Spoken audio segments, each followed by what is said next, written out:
Hi guys, in my last video in this series I talked about fructose malabsorption, what it is, my experience with it, and just kind of a general introduction to it. And in this part I'm going to give you a complete survival guide. So if you have fructose malabsorption, you're going to really enjoy this video because it will help you live an almost normal life with fructose malabsorption. Almost half of people in the world have fructose malabsorption to some extent, so I think this video is definitely much more relevant to you than you might think. So you just need to avoid a few simple things, and the first one is excess fructose.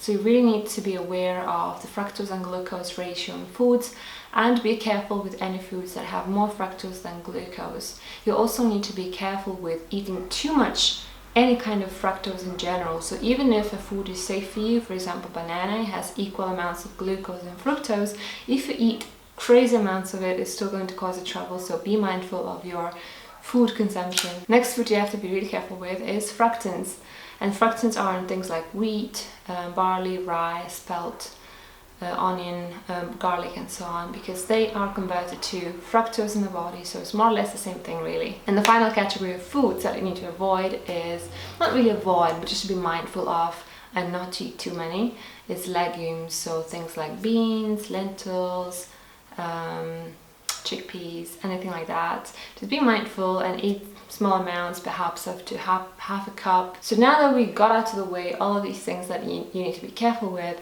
let's talk about all of the tips that will give you the best life possible. So the first thing I'm going to recommend is a really great app that really helped me so much, and it's called Food Intolerances by Belisa, and I think you can find it for Apple phones and for Android phones. And this app is amazing because it gives you all the lists of different foods categories like fruit, vegetables, grains and so on, and it shows you through a kind of a traffic light system, you know, red, yellow, orange and green, of what's safe for you to consume and what's not, and also how much you can consume.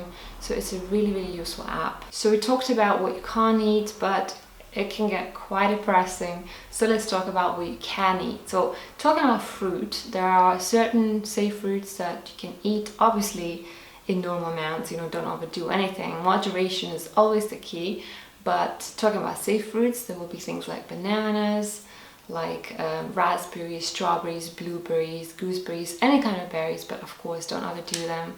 Oranges, melons, kiwis, grapes, pineapples in small amounts, papayas, and of course lemon limes. They're always safe. Talking about foods that you should be really careful with, and I would say not even eat. Luckily there are not many fruits in this category, but the things like watermelon, mango, cherries, blackberries, dates in big amounts, so maybe one small date will be alright, but not more than that. And of course apple and pears. Those ones are horrible for somebody with fructose malabsorption because they don't have just fructose, excess fructose. They have a few other things that are really bad that I'll talk about in the next video. Next thing to be really careful with is something called sorbitol and also mannitol. They come kind of from the same family, and it's a kind of fruit alcohol that you can find mostly in stone fruit, things like peaches, nectarines, plums and apricots, things like that. They might not cause any troubles to you, but they do to a lot of people, so just experiment and see whether they're okay for you or not. And of course it's not just about fruit, there are also certain vegetables that have a lot of fructose. So primarily we're just talking about two vegetables, and that's artichokes and asparagus.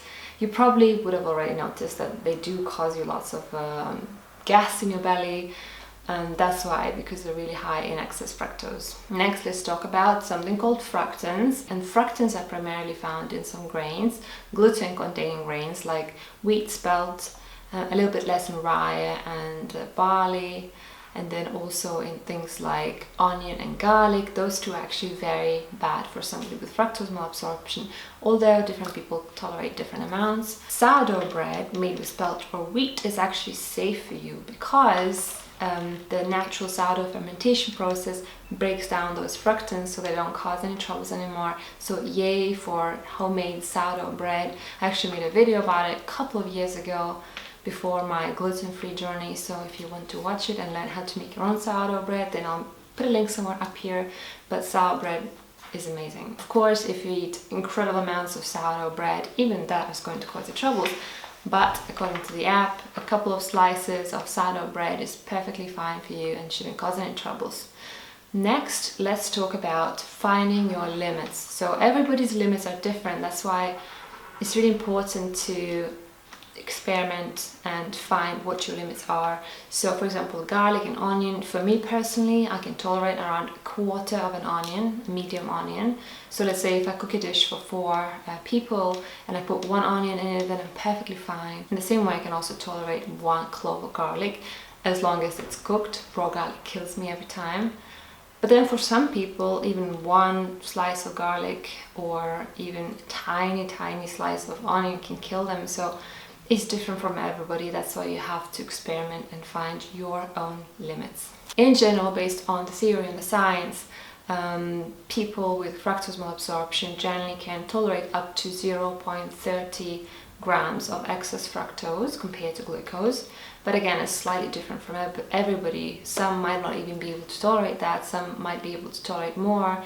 And all of these numbers, if you're wondering where I got them from, they're from that app that I mentioned to you, the Food Intolerances app. It's really awesome if you want some more guidance in this process. And of course, some common sense advice: just stay away from processed foods. Whether you have fructose malabsorption or you don't, just don't eat processed food. Cook your food at home. It's really not that difficult and it gives you so much pleasure. And talking about sweeteners, be careful with things like high fructose corn syrup. You know, just the title itself already tells you that it's very high in fructose. Also, agave nectar is pretty much just pure fructose. Also honey, don't overdo honey because it's got much more fructose than glucose. And there is one safe sweetener, and that's rice syrup. It doesn't have any kind of fructose, it's all just glucose, so it's a really safe sweetener. But of course, don't go too happy on it. You know, it's great if you need some sweetener for that special treat, but you know, you shouldn't really eat it all day long every day. Next, I've got quite a handy tip for you. So if you eat something that has much more fructose and glucose and you're expecting to be in trouble 30 minutes later, you know, with the belly rumbling and getting super bloated, you can prevent that from happening by making sure that you combine that food with something made of pure glucose. So things like rice or potatoes will be perfect because they're just glucose and they're going to help transport that fructose out to your intestine safely. And that's really the best tip I have for you if you have fructose malabsorption. Just make sure you pair glucose containing food with fructose containing food and you'll be perfectly fine. For the same reason, if I eat fruit on an empty stomach, they might cause me much more problems than if I ate them just after a meal with lots of potatoes and things like that, because those potatoes, that glucose helps me to process that fructose. Now, if you're wondering how you can cook food that actually tastes good without onion and garlic, don't worry, because there are ways to get around it.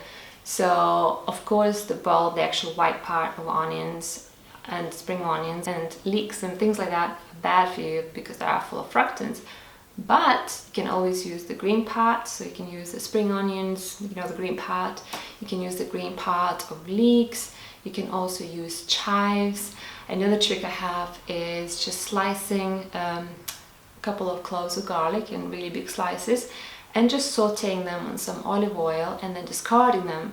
So you essentially infuse the olive oil with a taste of garlic but without the actual garlic, and in this way it's perfectly safe for you. If you eat too much fructose and you feel that your belly is really upset and there's a lot of gas and rumbling and diarrhea, constipation or whatever that there is there, then there's one thing that you can take that will help your symptoms quite a bit, and that's master gum. Master gum helps to get rid of that bacteria, overgrowth, and to bring the balance back into your intestines, and it helps me every single time. If I feel my belly rumbling, I just take 1 capsule of master gum and the rumbling stops within a few minutes, literally.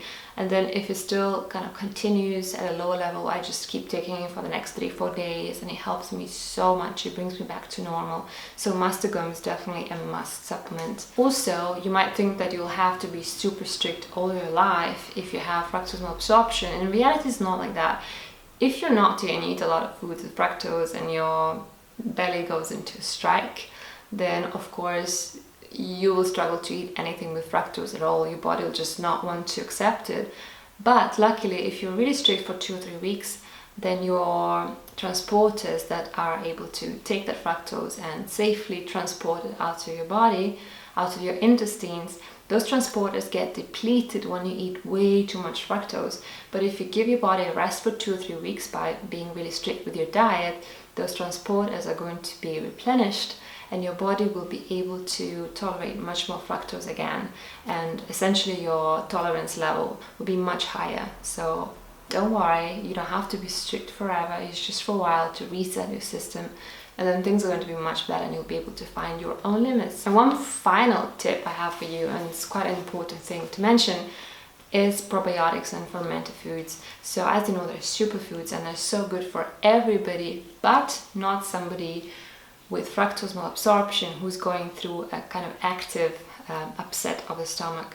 So if you've just had way too much fructose and your belly's in this acute angry phase where it's rumbling and it's bloating and you're having diarrhea or constipation, if you take probiotics or kefir or yogurt or sauerkraut or anything like that, it's probably going to make things worse, because it's just going to feed that bacteria and the bacterial overgrowth is going to get even worse. So you need to be really careful and be mindful of that. If you're going through this acute phase, stay away from fermented foods and probiotics for a while until everything calms down.